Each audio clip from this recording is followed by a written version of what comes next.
Welcome back, everybody. This is Eric and Matt, and this is Life, Liberty, and the Pursuit, your beacon of freedom and the American way of life. Tune in every Mondays for a new episode as we dive into the world of liberty and what makes our country great. All right, welcome back, everybody. This is Eric and Matt here with LLP, and we've got another great episode here for you today. It's been a fantastic week, and we're ready to be back in the saddle, getting out some more content for you guys here. The podcast is growing, doing well. We're getting our wind in our sails again, and I'm happy that everybody's back, and hope you've all had a great week. Yep.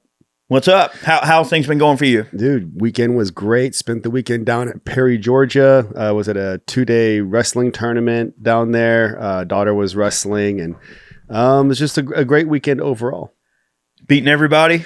Yeah, she did really well. She went 8-2 for the weekend. She got silver in the individuals. Right on. And then spent Saturday and Sunday, just dueling other teams. Right if you guys ever wrestle and you've been on team duels, it's a little bit of a different experience. It's kind of a way to take an individual sport and make it a team sport. So you're wrestling as a team. So you'll bring, 15, in this case, girls. So it was a girls wrestling team. So like 15 girls, one for every weight division. And then you battle other teams. And then every single match is a finals match. So you just like you were mentioning jiu-jitsu in the in the previous episodes, we were talking about how when you go to somebody else's dojo, yep, you're going to get in there and you're going to have a target on your back. I would imagine that's the same type of thing. When different teams are going at each other, they relish in the opportunity to wrestle people that are not on their own team that they don't train with, because then that teaches you other people's techniques, and you learn, it's better to compete against people you never compete with. It's true, and it becomes a very stylistic matchup. So you'll see like different wrestling academies have different styles of wrestling. So it really does become like, oh, this style. It's like those old kung fu movies where they're like, oh, snake style versus crane style, and it's weak against tiger style. And so you get to see different styles of wrestling. Some people are like riders, so they like to ride on the top. Some people wrestle from the bottom. They're very tricky. Some people, they're really good at takedowns, so they don't even ride you. So they'll take you down, let you up, and they take you down again, and they just tech fall you that way. So yeah, you get to see a little bit of everything. Yeah, and that's great for the individual competitors, because they're learning, everyone's different styles, and then whatever style of wrestling they wind up taking on, it ends up being sort of a mashup of everything that everybody's doing. Exactly. There's nothing wrong with that. That's martial arts in a nutshell, isn't it? I mean, you're taking a little bit from when you lose, you take something from that loss. You go, oh, why did I lose? And you go, I know that trick now. Well, that's the saying. Whenever you do lose, the first thing someone will tell you when you come off the mat was like, hey, you don't lose, you win or you learn. And that's it. Right. That's right. Okay, well, we're going to get into today's show. And so we're going to be taking some of your comments here today. I put a little quick message out on Twitter, and I asked you guys to tell me what you think is challenging the Second Amendment community the most, or really just the preservation of the Second Amendment in general. Is it legislation? Is it the government moving too slow? Is it our own community? I mean, what exactly is holding up the Second Amendment the most? That's what today's show is about. So we're going to talk a lot about guns, and I'm sure we're going to talk a little bit about some laws and government overreach and everything in between. Before we get started on today's show, I would like to thank the show's first sponsor, and that is my Patriot Supply. The Department of Energy just released a shocking report. Thanks to skyrocketing energy demand from electric cars and AI data centers, power outages could increase by 10,000% over the next few years. Look, if you don't have a backup generator, it's time to get one. And the one I recommend is the Grid Doctor 3300 solar generator from our friends at My Patriot Supply. Unlike gas generators, it's quiet, fume-free, and safe to use indoors. Yet, it's powerful enough to run almost everything in your home. We've partnered with My Patriot Supply for years, and right now they have one of the best deals we've ever seen. When you go to mypatriotsupply.com/LLP, that's Lima Papa, and order a Grid Doctor 3300 solar generator, you'll get a free expansion battery, which doubles the power capacity of this system. They're doubling your power for free. Go to mypatriotsupply.com/LLP. The free expansion battery offer is only available for a limited time. Head over to mypatriotsupply.com/LLP. That's Lima Papa, and get your solar generator today. So there you go. Get your generation on. You never know. And I want to quickly talk about this before we get into today's subject, because it is related to the show sponsor. I have a full 36 panel solar backup system at my house. It's very nice too. Well, it is, but it is not without its quirks. And I will tell you, the batteries alone that this thing uses, they mount on the side of the house. And I've had a faulty battery now for about over a year, and I have not been able to get the original company that did the install to come out and repair it or fix it. And it's under warranty, and it's been a huge ordeal going back and forth with these people. These batteries are $12,000 a piece. I have two of them. One of them is being faulty. So my solar output is actually only about half of what it could be in terms of the capacity of storage.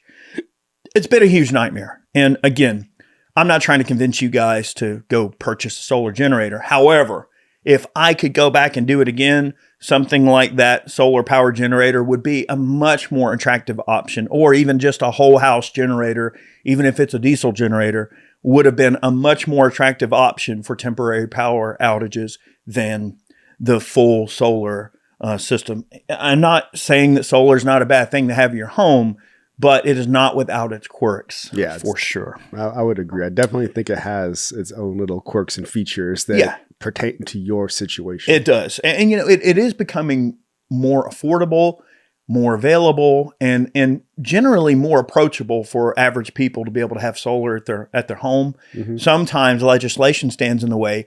In Georgia, you're only allowed 36 panels total. So they will not allow you to have any more than that. They limit the amount that a residence can have to 36 panels. Wow.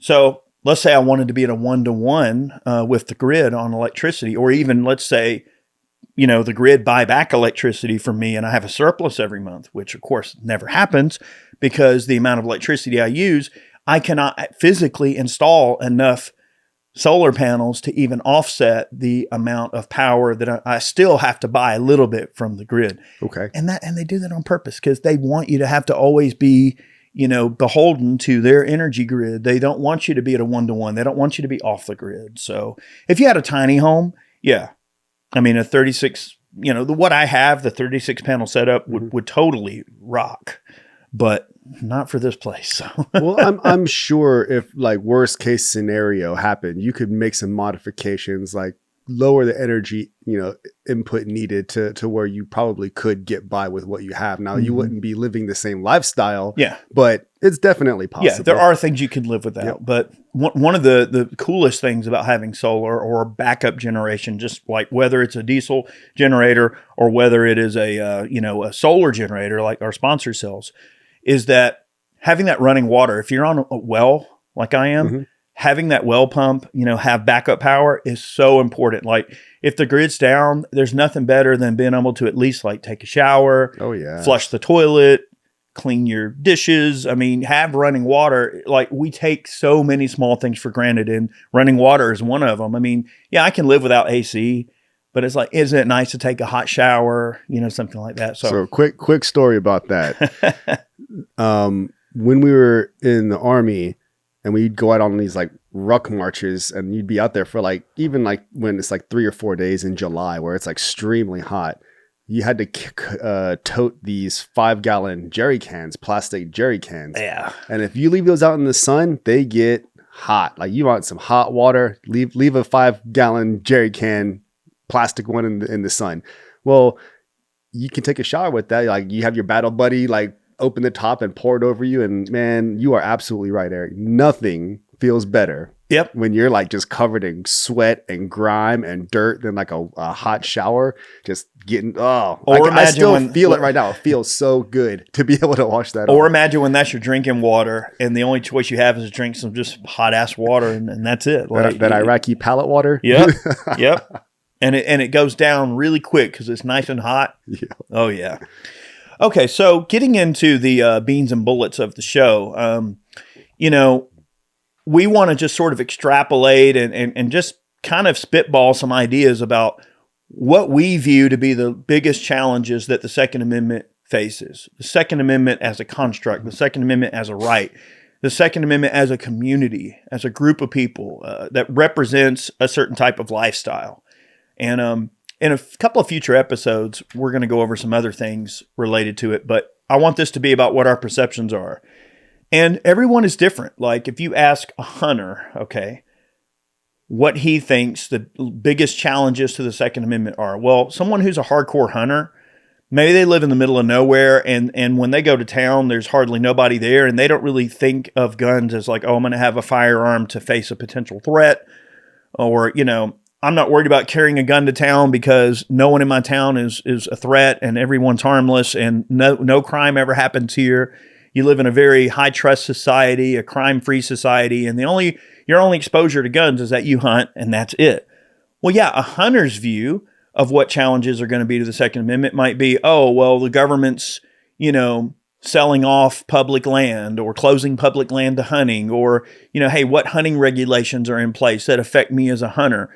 What type of gun regulations are in place that might affect what type of guns I can use to hunt with, right? Magazine restrictions, caliber restrictions, so on and so forth. So yeah, the challenges a hunter might face are quite different from, let's just say, maybe you're an advanced gun collector. Okay, maybe you love all different types of evil black rifles and you love everything like me, I'm a well-rounded gun owner who I love black powder. I love machine guns. I love full auto. I love, modern evil black stuff. I love AKs all the way down to matchlocks and cannons. So for me, the Second Amendment is much more encompassing to my overall view of what I feel it is to be a well-rounded gun owner. Now, does that mean that I look down on someone who only cares about hunting? I don't. I get it. If you love to hunt, by all means, hunt. That's great. I love to hunt.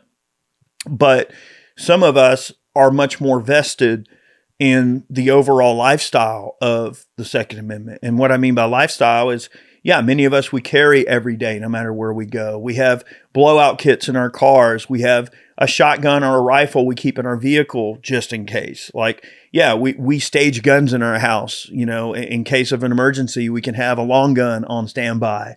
We stage blowout kits in the house. We stage a hidden pistol somewhere in the cupboard. Like, we are ready. And we don't play around. And yeah, there are different types of people and how they view what the Second Amendment means to them. So therefore, there's going to be varying levels of attention that people give to the matter based on their individual, needs for what they use guns for. Yeah, it's that I would agree. It is a lifestyle, and the problem that you run into is that those that don't live that lifestyle, that's okay. But they also try to create rules and regulations and laws that force those that are living that lifestyle to no longer be able to live that lifestyle, to live the life that they're living because they want to feel safe. And that really falls into one of the issues that I see all the time. And that is, and I actually have this conversation a lot with people at our jiu-jitsu academy because, believe it or not, jiu-jitsu and firearms are very close. So a lot of people that train jiu-jitsu also happen to like firearms. We do range days. We'll all go out as a team, as a school, and we all bring our guns and we go shooting at the range. And, we have lots of police officers that train with us. We have lots of just regular civilians that never shoot. They get an opportunity to shoot because they're with people that have a lot of guns. And, I get to have this conversation with students there. And it's in passing. It's not like, anybody's trying to indoctrinate anybody by any means, but it's the subject always comes up and I just ask a question and it's like, why are you not against firearms, but why do you feel like there has to be so many steps in place in order to own a firearm? They have a really hard time understanding the difference between a right and a privilege. And they look at your right to bear arms and start trying to apply rules to it. And you can't do that. And one of the biggest things that they don't understand is pre-crime. They always try to look at the purchase of a firearm like, oh, that person is going to commit a crime. But how do you know? You can't do that. You can't assume pre-crime. You can't assume just because the person looks a certain way, or even go a step further. They have a history of, and this is the big one. All right. They're like, oh, well, this person always gets into fights. This person always gets into trouble. And then they go and buy a firearm. I mean, that is their right. They can do that. They do background checks. They do everything that they can, but you can't not sell them a firearm just based on the fact that you're not comfortable with that person owning a firearm. They have a right to do that.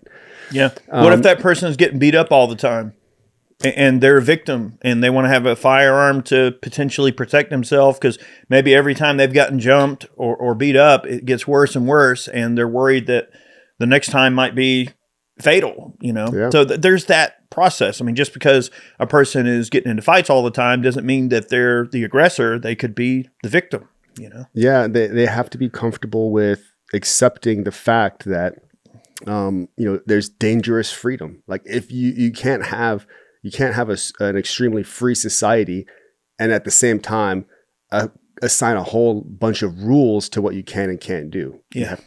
You have to live and let live. And then another one is training requirements. This is something that a lot of just everyday people, that's the first thing about. They should make training requirements. It's a right. As much as, even if I was to 100% agree with you, which I don't, I think everybody should at least train just to be familiar with the firearm.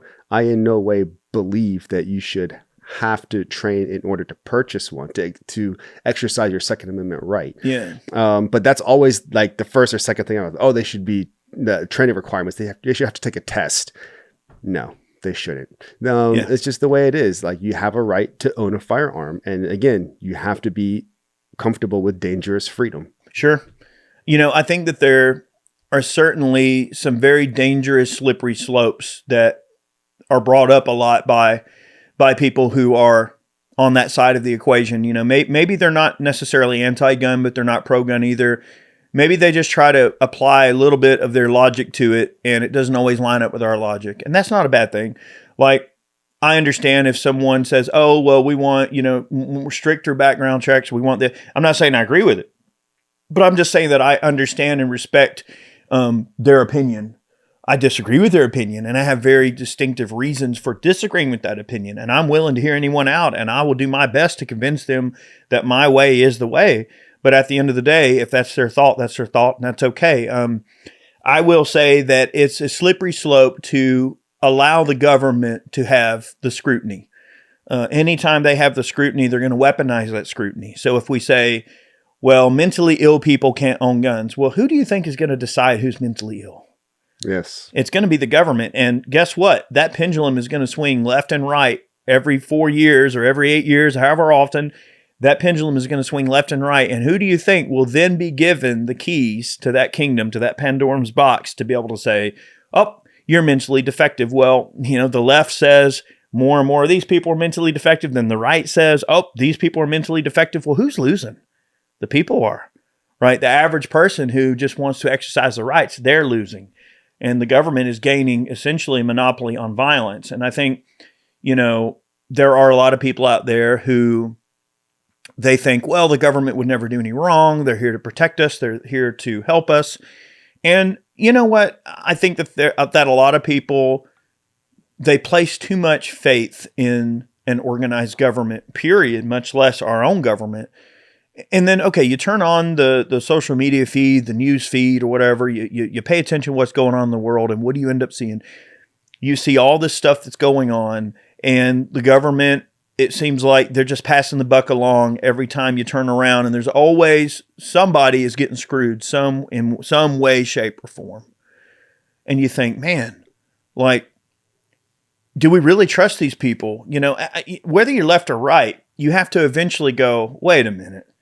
You realize what's going on. It's like we are continuously losing and they're continuously winning. And it has the sort of the visibility is like It's almost like you have this parasite class that they're clinging on to all of us and they're sucking all our resources off. And eventually you go, well, wait a minute. Like, these people don't have our best interests in mind at all. And I know that's hard for a lot of people to believe because, some people are, maybe their great grandpa worked for the government and they're a third or fourth generation government employee. That's all they've ever known is their families worked for the government. Or maybe their family was police officers. Maybe their family was all soldiers and that's what they've always done. And they feel like it's their patriotic duty to continue what the grandpa did, their dad did. So I'm not going to discount that. I understand that people are patriotic and they view what they do. They feel like they are doing the right thing. They feel like they are righteous and justified in their actions. And I'm not going to take that away from someone. They feel the way they feel. But the reality is, again, you don't want someone having, the key to Pandora's box to be able to tell someone what they should or should not do or what they can and cannot do. And we should never allow a small group of people to make that determination. It should always be an individual right. The Second Amendment is first and foremost an individual right. Right. It is not the place of the government to decide the extent in which you exercise your Second Amendment. Now, the Bruen decision, which was heavily brought on by help from the NRA, and look, I'll give credit where it's due. The NRA, they're trying to turn things around. Look, we owe the NRA, in part at least, for the Bruen decision. That is unequivocally true. Hate me or not, that's the truth. But the Bruen decision is a very important, Supreme Court ruling because what it does is it tells the government, hey, whatever laws you've passed in regards to the Second Amendment, it has to pass constitutional muster with the historical analog of the Second Amendment going back to 1791. What regulations were in place in 1791? All right. Whatever regulations were in place when the Second Amendment was adopted, ultimately, your laws have to kind of, coincide with the original intent and spirit of the Second Amendment at the time of its founding. And that's a very hard thing to scrutinize. Okay, were there capacity restrictions in 1791? Nope. Were there prohibited persons? Some, but I don't think they want to know. Do you know who the prohibited people were in 1791? Take a guess. Who? Blacks. Slaves. Black people couldn't own guns in 1791. So is that really the historical analog you want to use as your justification as to why you need weapons permits or why you need restrictions? But the left, they'll take that low road all day long. The state of New York, of all people, argued, well, there were restrictions on certain people in 1791. Oh, which people? Well, slaves. So does that mean now that the state of New York views you as a citizen as no better than their slave? Regardless of the color of your skin, we're all slaves now. That law, an oppressive law in New York does not just apply to a black person, or there were laws that said Catholic people couldn't own guns, believe it or not. Well, you're not Catholic, you're not black, you're someone other than that, but it still applies to you. So they actually expanded that definition to include basically anyone they don't damn like. And that's the cruelty of gun legislation and what we have to fight now, what we deal with now. So the Bruen decision is a very important and distinctive decision that gives us a lot of teeth to kind of go, all right, we're going to challenge all this stuff in court. There are many states where assault weapons bans have been challenged and we're winning. Carry restrictions have been challenged and we're winning. Capacity restrictions and magazine restrictions have been challenged and we are winning because of the Bruen decision. So you see constitutional carry is now the law in over 32 states. Or 30 states or something. Yeah. So quite a few. We'd like to see the remaining 20 get in on that. I mean, of course, it'd be nice to see maybe some federal legislation. So that would probably allow us to pivot to the conversation of inaction. So what would be one of the challenges that our own government puts on us? Inaction. The Republicans run on a pro-gun campaign. Oh, we're pro-gun. We're going to do this. We're going to do that. They may deliver 20% of what they say they're going to do. But the reality is Republicans generally sit on their hands when it comes to pro-gun legislation. Yep. I mean, right now, look what I believe guns, total gun sales and NICS checks are like down tremendously, which is always the case when the Republicans are in office. Inaction is the name of the game. Gun owners know nothing good is going to happen. Nothing bad is going to happen. It's just going to be the same for the next 4 years. And then we see what's going to happen. Mm-hmm. So if the Democrats start to make headway, and guys, this election year is going to be a very interesting election year. Trump, this is his last, well, they say theoretically his last term. So it's up for grabs. He's not going to be rerunning. I don't think that Vance has it in him to make a run for the main office. So I think we're going to see some new blood, hopefully some younger blood, because not to get off subject, but that was, we got pretty old dude in there. Like he's up there with Biden in age now. It was like they're neck and neck. Like he's coming into the same age that Biden was when he left office. Talking about Trump. Yeah. Yeah. So, well, I'll tell you, he's got brass balls. You can say what you want, but the man ain't afraid of conflict. Oh, no. He's not afraid to put himself out there. And, there have been things about Trump that I've not agreed with. The president and I do not agree on everything. That's okay. We're not required to agree on everything. It's okay to disagree. And I think that's an important thing to remember within the Second Amendment community as well. Like, we all have our differences of opinion on how to approach the issue at hand, how to solve the problems at hand. And do I agree with everything the president's done? No, I do not. But overall, I would say that I'm pretty proud of his track record, and I think that he's doing a pretty solid job overall. I'm pretty happy. Time will tell. I just wanted to circle back real quick to one thing and you said, because you brought something up that kind of like struck a chord with me when it came to. Was it a dissonant chord? It was regarding with the police and government, doing the right thing when, I know where this is going. And I'm like thinking in my head, I'm like, I know I have to say something about, we want to believe that. We want to believe, but statistically, by the books, by the numbers, it's not going to happen. Police, government will do what they're told to do. And as citizens, we like to believe they're going to throw down their weapons and say, no, I'm not going to do it. That's illegal, or that goes against the Constitution. But 100%, I'm telling you guys know this. You viewers and listeners know this to be true. Yeah. It will not happen. If you look at just the history of every country that has enacted any type of, police state or have any type of issues like that, they always do what they're told. Always. Yeah. Every single one. Let's look good on the list. Venezuela, China, Cambodia, Vietnam, El Salvador, North and South Korea. Even here in America, when they had like the whole COVID lockdown thing and the police were going through the streets and they were shooting at people on their front porch. Like, they're doing exactly what they're told to do. Yeah. And it as much as it pains me, I'd like to believe that people would do it, and they're not. They absolutely won't. So pain is a good word. Yep. Pain is a good word, because it is a painful realization to come to.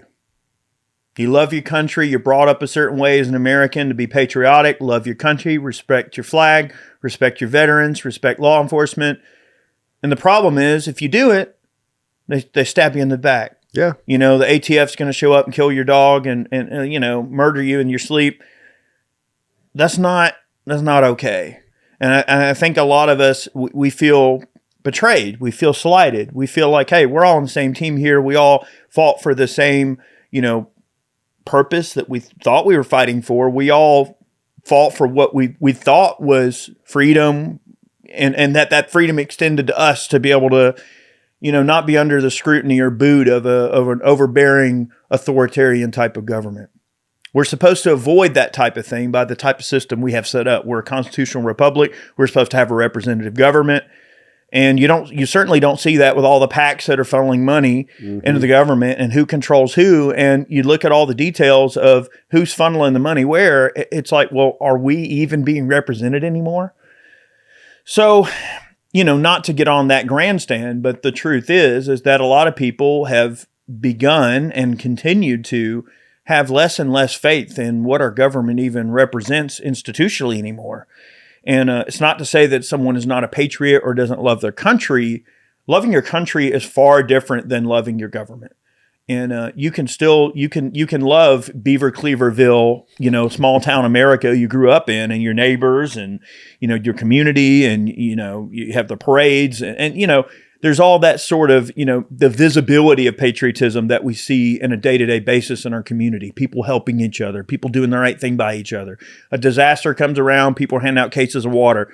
When we think patriotism, I think that's what we think of. We know which people, like if our country were invaded or something, boots on the ground type of situation. Now I'm being hypothetical here, but we know who would actually pick up a gun and fight and protect their country versus the people who they don't really truly understand the value of what we're even protecting here. Right. Mm-hmm. So I think that's the kind of takeaway there. So earlier I alluded that we had some comments. Actually now it's up to over 100 comments here on Twitter. And basically I asked, so you want to read some comments? Sure. Go for it. All right. So we'll read a few comments. And I haven't gone through these yet, so I'm just going to sort of scroll through. Okay.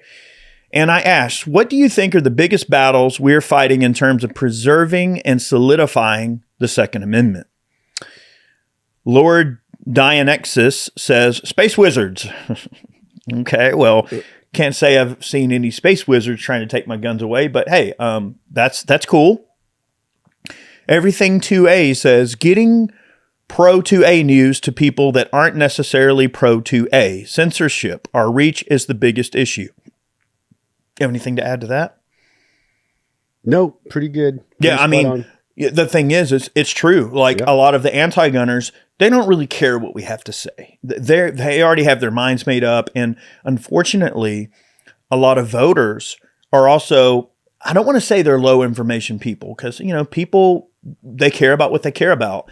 They're not making the Second Amendment a big enough issue on their voting record as it really needs to be. And we actually have that problem even within the 2A community. Not enough gun owners get out and actually vote and register to vote and everything like that. So it's important, okay? Brian LaFonte says, hardware bans. It shouldn't be this much of a struggle to get the Supreme Court to say the most popular rifle and the most popular magazines are protected by the Second Amendment. Okay? I agree. Yeah, and I think they did agree on that for the most part. The disgruntled patriot says there is no fight or debate. The Second Amendment is pretty clear. I agree. Florida Rebel, a little bit more of a doomsday type of view here. He says, in all fairness, I think we already lost the 2A battle. I can understand why people would think that way, but I respectfully disagree. I think we're making really good gains. So I'll just add, I think we've discussed this in previous episodes. We are the strongest right now. The Second Amendment is the strongest right now that it's ever been outside of when they first formed the NFA. I mean, before you could go and buy a machine gun at Sears, now or have it delivered to your front door. Yeah, right now we're fairly strong. Obviously, we can make improvements. We can always make headway. There's a lot of stuff we need to get back, but to overlook the gains that we've made so far would be a bit disingenuous. And I think that it makes it harder to argue in all seriousness with someone that's anti-gun if you hold that stance. If you go up to somebody and say, we haven't gained anything and we lost all of our 2A rights, that would be like you blatantly lying to someone's face and expecting them to believe you. Or all right, they may say, well, why should I care about the Second Amendment if you feel like if hope is all hope is gone, then why should I care? Right. And that's the last thing you want someone to do. If you're bringing somebody into the fold, you want them to think, hey, we're gaining here. Okay. Yeah, it's the fourth quarter, baby. Yeah. We got to win. We're on the 4-yard line. We got to get this ball across the line, man. Yep. So Dan says, now this is a longer comment, but I want to read it because he took the time to type it. Dan says, people not reading and understanding the Constitution, particularly not understanding that the Bill of Rights does not grant rights, but restricts the government.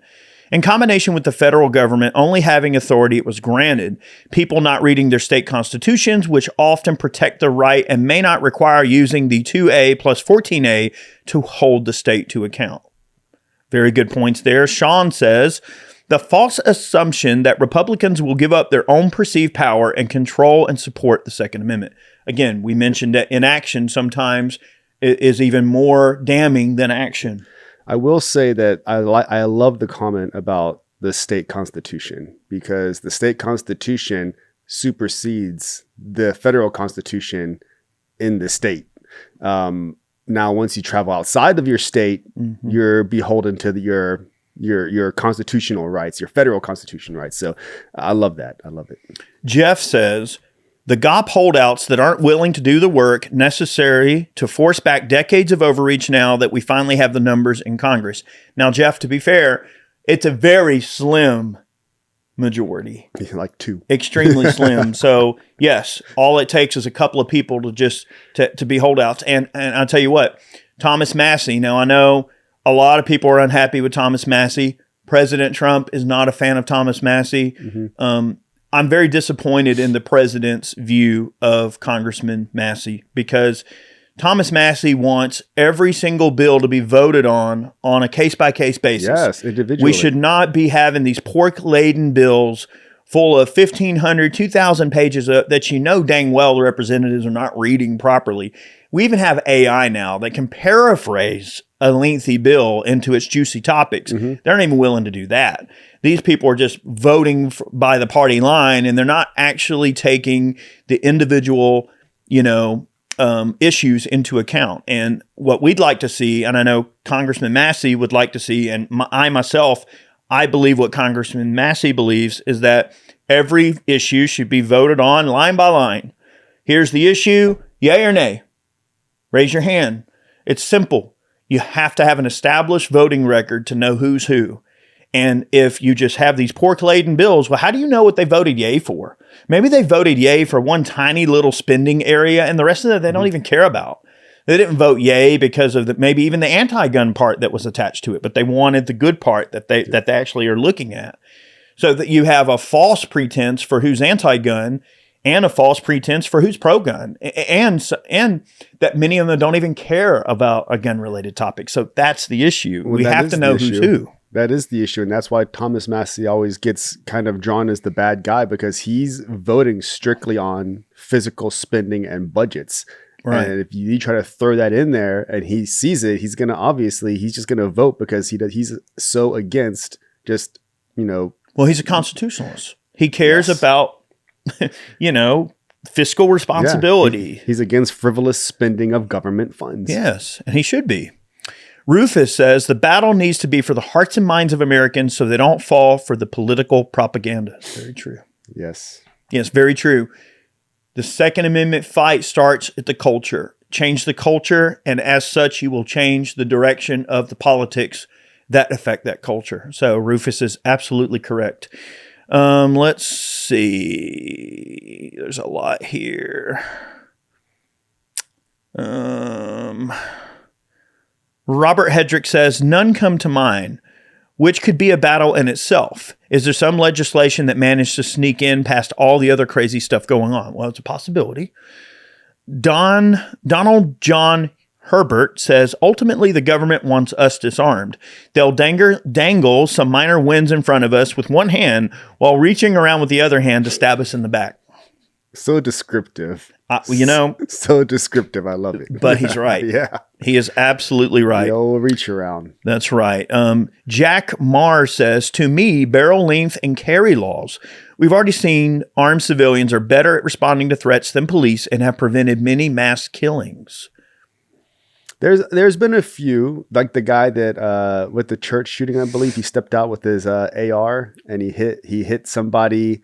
Right, Steve Williford. Yes, and then there was Jack, the guy with Jack the 45. Dorsey. Yeah, was his name, I believe, Mr. Dorsey. Yep.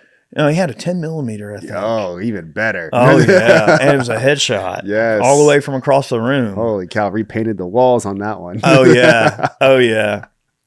And, you know, I am laughing. More power to him. Jonas Cord says the biggest issue is people continuing to blame an inanimate object for criminality instead of the individual using that object to intentionally harm others. Even in societies where they have no firearms, the criminals still find ways to carry out their mayhem. Their logic is incredibly flawed, but they've refused to acknowledge the actual issue. Society has given criminals more rights than their victims.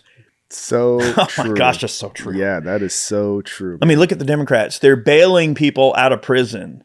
Yep. They're lowering cash bails to where, you have $250,000 bail and you only need to put up 10%. So these violent felons alleged are bailing out at $2,500. It's unheard of.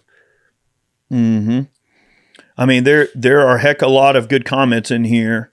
Let's see. The Celtic Viking says, our leaders. There are states that restrict your rights. The Supreme Courts in these states are basically activists that go with the narrative. It is broken at the highest levels, and there needs to be sweeping change. A lot of this has happened in the last 10 years. There's hope. So it's very true. A lot of times these courts are packed with people that the Democrats know dang well are going to toe the line, and they're going to use that political position as a bargaining chip or as a way to carry out their political will, not necessarily the will of the people, and not necessarily something that is coincides with the law and the Constitution, everything like that, and the spirit of the law.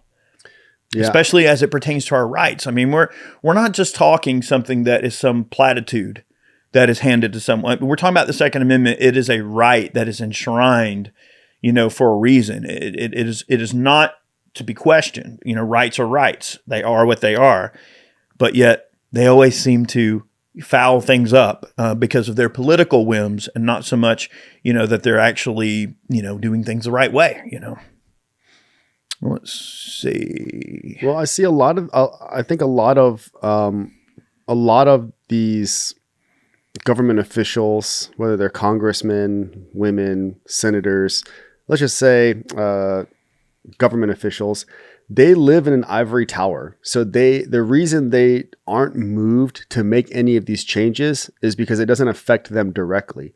And a good example of that is I believe it was Corey Scott, the senator from New Jersey. I could be wrong, but I believe it was Corey Scott got his assistant or driver got caught with a firearm at the Capitol building. Now, that's a serious offense. That's like federal prison for a normal civilian to walk into. It shouldn't be a crime.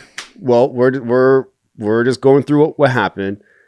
Washington, D.C., extremely locked down, so much so that the police turn their guns in at the end of every night. So the DC Capitol Police, they get to work, they draw their firearm, they get off shift, they put their firearm away at the police station, and they go home.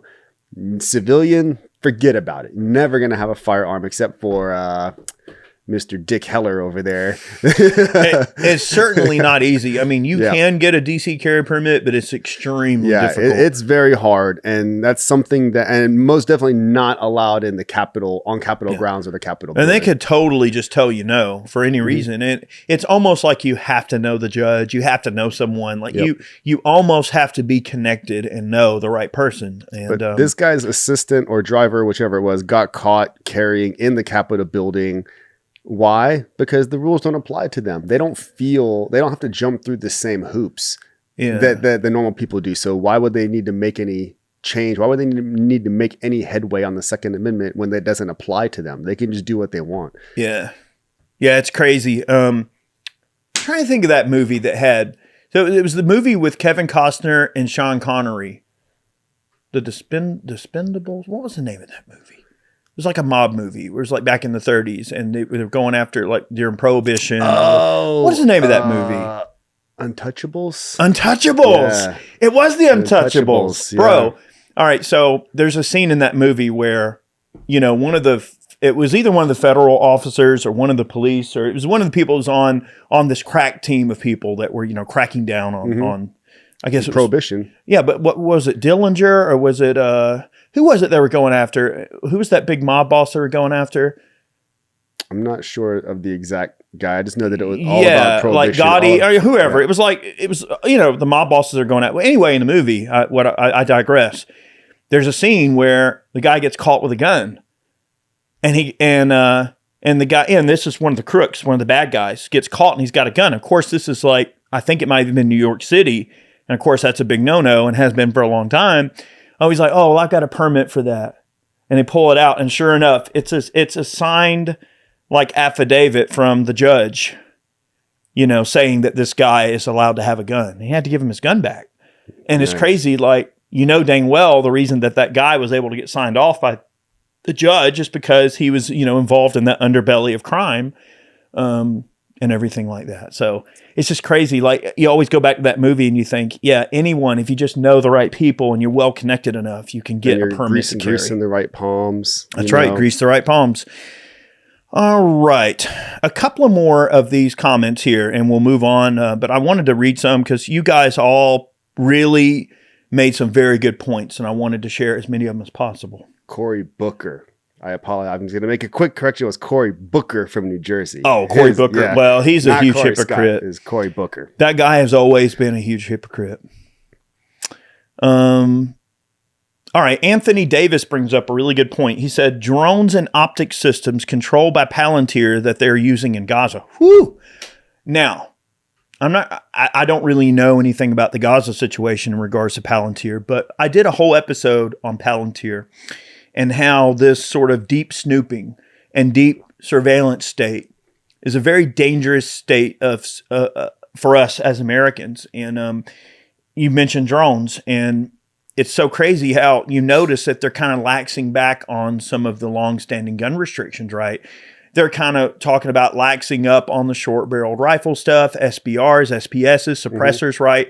So we fought really hard this year to try to get these items completely removed from the NFA. But starting in January, you still have to register the given item, but there'll be no tax stamp. So they did get the tax stamp removed.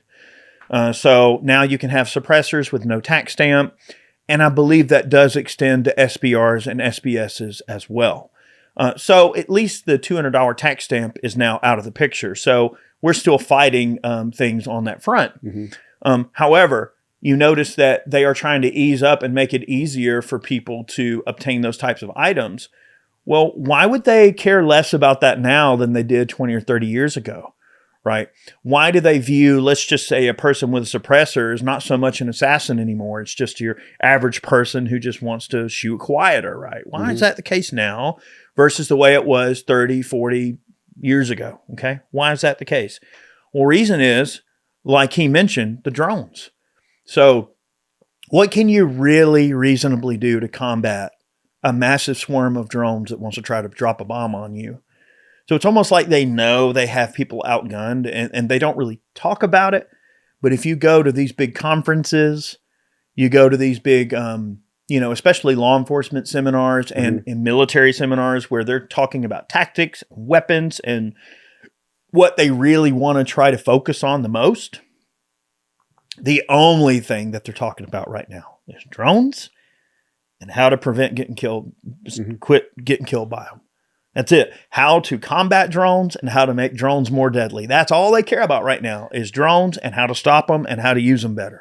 That's it. You know what I find is they're not talking about machine guns. They're not talking about grenades and rocket launchers. They're talking about drones because drones are the talk of the town. It's the new.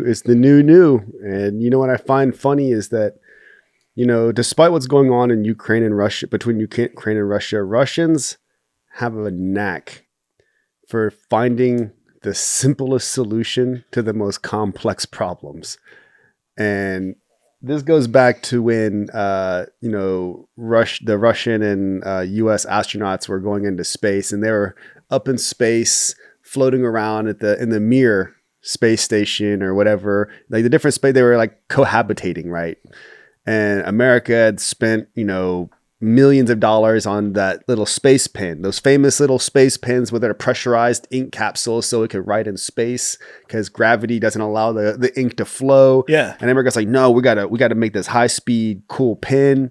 So the astronaut gets up in space and they start like, yeah, check out this pen, man. This thing will write in space. It'll write upside down. It's pressurized. And the Russian cosmonaut's like, why don't you just use a pencil? Like you don't even need a pen. You just use a pencil, write it with a pencil, and you're good to go. Now, in my mind, might be one logistical reason why you might want to have a pen that can write in space versus a pencil. Mm-hmm. You got to sharpen the pencil.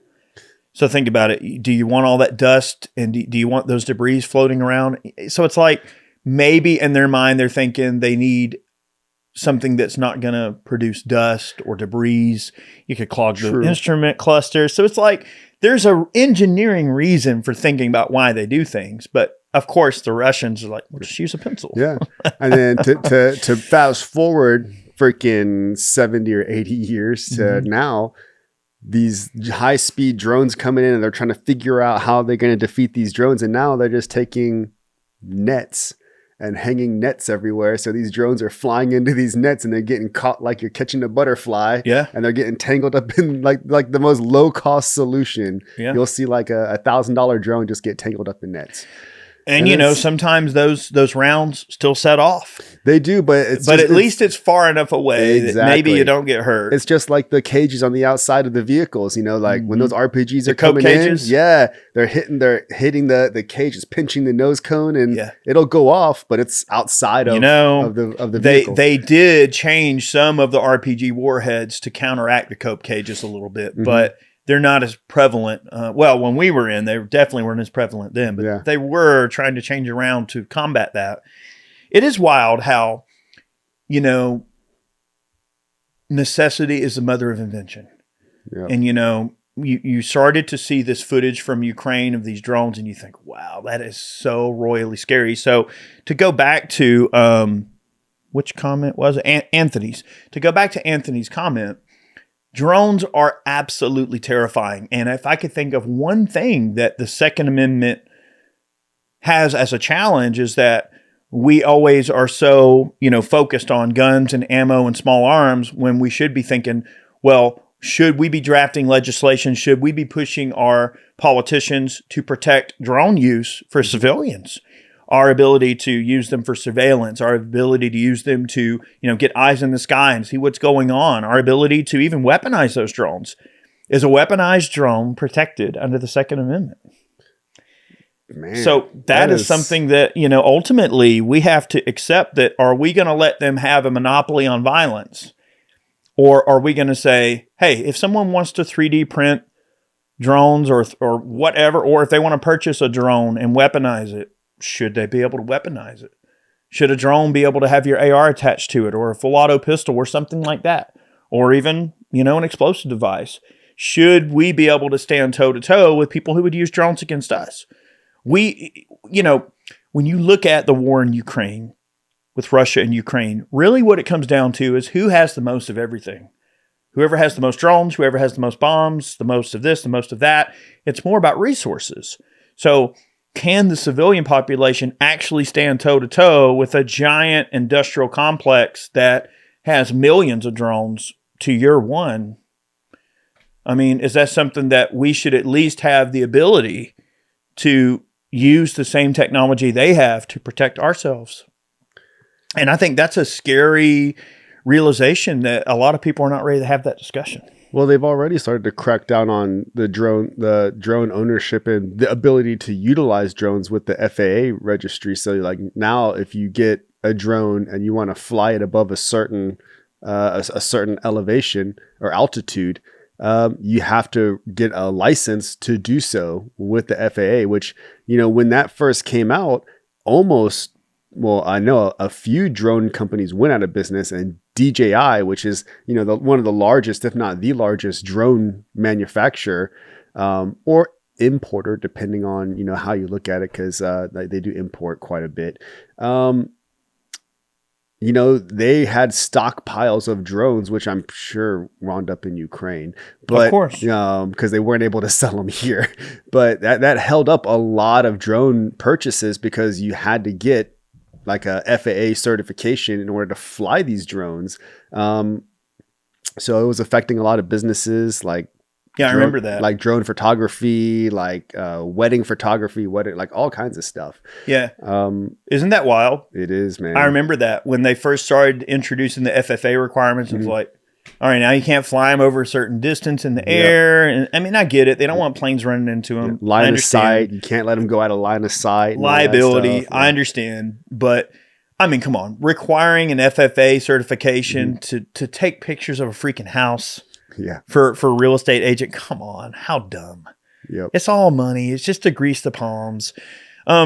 So we're going to wrap the show up. But before we do, I do want to give a quick shout out to our other sponsor for the show, and that's our friends at Allegiance Gold. You ever notice how gold doesn't get much airtime until the system starts to shake? Well, here's what nobody's talking about. Starting July 1st, Basel III global banking rules classify gold as a tier 1 asset, the same level as cash or U.S. treasuries. This is huge. It means that central banks will now treat gold as the highest quality form of capital. They're not just doing this for fun. They're preparing for something. If gold is good enough for the world's most powerful banks and governments, why wouldn't it be good enough to protect your retirement? This may be the moment we've all been waiting for. Gold could reach levels we've never seen before. Whether you've got $5,000 or $5 million to safeguard, now is the time to act. I've seen plenty of gold companies advertise, and they've seen them come and go, but I chose to partner with Allegiance Gold because they actually care about their pricing, about integrity, and about doing right by their clients. They make it simple to move part or all of your 401k, IRA, or savings into real physical gold and silver. As a veteran, you may even qualify for up to $5,000 in free silver. Call 844-790-9191 or visit allegiancegold.com/veterans. That's 844-790-9191 or allegiancegold.com/veterans. Smart, simple, and secure. Call today. And get you some free And a big silver. thanks to our friends at Allegiance Gold. So any final thoughts? I know we went over a lot of commentary. We went over some of the political struggles. We went over some of the cultural struggles. Sometimes we are our own worst enemy in the 2A community. We scrutinize each other. We're at each other's throats. Admittedly, I'm guilty of that. Believe me, I've called people out before. I'm no angel. But what do you think? Any closing thoughts from you, Matt? I know you've been taking some notes over there. Yeah, I mean, I'll just because I have a thing where I just kind of take notes. If you're saying something, and I know I don't want to stop you, I don't want to interrupt your thoughts, so I'll just kind of jot something down. Yeah. So that way, whenever you finish your thought, I can just jump in there. As far as final thoughts, I think that you nailed it when you said the 2A community can be one of the most cannibalistic communities that I've ever seen. They do have a tendency to jump on, the back of others if they don't agree 100% with what they believe. I've never actually quite seen something that bad. So it could even go to the point where it's like, oh, I believe in the Second Amendment, but I don't think that this should be, part of it, and then they'll just get absolutely eviscerated instead of saying, well, hey, I agree with this, but I don't agree with that. I would say continue to fight the good fight. Don't have the mindset of, the Second Amendment is losing ground. I think that we've already shown that the Second Amendment is, again, right now, currently is the strongest it's ever been. What we need to do now is take those wins and that momentum and keep going and keep fighting for, more. Like, what's next? All right. So tax stamps. Yeah. It sucks that we still have to register it. Tax is gone. Now let's get rid of the registry. Maybe that's going to happen, in the next session. Maybe it'll happen in 2 years. It took 5 years for that. I think they've been trying to get the Hearing Protection Act going for the last 5 or 6 years. And I was I was ecstatic when it finally made it to the floor and got voted on, because it always gets shut down, like stripped from the bill every time before it made it to the floor. So that's awesome. Is it awesome you have to register? No, but we can still work on it. It's a step in the right direction. It's a step in the right direction. Next we have NFA. We can get some NFA items removed, maybe abolish the NFA, maybe abolish, the need for registering destructive devices. Who knows? Yeah. I mean, don't throw the baby out with the bathwater, y'all. I understand that things are stressful, and look, it's not stressful for some people, right? Some people just kind of ride on the coattails of life, and they don't think about the finer minutia of some of the things that are going on, such as the Second Amendment ramifications, First Amendment ramifications, 14th Amendment ramifications, Fourth Amendment ramifications, and everything in between. So I understand that life is hard and we're all struggling right now. Many of us are having a hard time, just staying afloat. And I get it. I know things are hard. Food costs are up. Lots of things are up for many people. Housing costs are up. Taxes are crazy. I get it. But it's important that we stay politically engaged, that we stay politically responsible, and that we beat the horn or beat the drum hard. We blow the horn and beat the drum hard, and make sure that when there's an issue that we show up and that we hold these people accountable for their inaction. Okay. And that's very important. I mean, right now, a lot of what we are facing is inaction, not so much action. So it's just important to make sure that we're staying on top of everything and we're staying politically engaged. I know it's hard, but I appreciate those of you that stay with their ear to the ground and listening for what's going on, and always, warning people when things come up. And I try my best to stay on top of things. It's not always easy because there's a lot of things going on, and that's no excuse. Being busy is no excuse. But I will tell you, Jared over at Guns and Gadgets, if you follow his channel, he does a pretty dang good job of keeping people abreast of things that are going on pretty much in real time, to a scary degree. Like he kind of knows about things before some of us do, and that's scary, right? But Jared's channel's great. Check out Guns and Gadgets. I just hung out with him this last weekend, had dinner. Great guy, very humble, very knowledgeable, armed scholar. He puts out a lot of great content in regards to news and updates in terms of legislative stuff. So keep that in mind. So many more podcasts on the way. I really appreciate you guys tuning in. We've got tons of stuff on the way. Also, right now you may be watching this podcast in video form over on Iraq Veteran 8888. But we also post an audio form, so Stitcher, Spotify, Apple Podcasts, all the places you would find your favorite podcasts. You can find LLP, Life, Liberty, and the Pursuit. So your go-to source for all things normal in a world gone mad. That's right. More or less. So, Matt, anything else before we head on?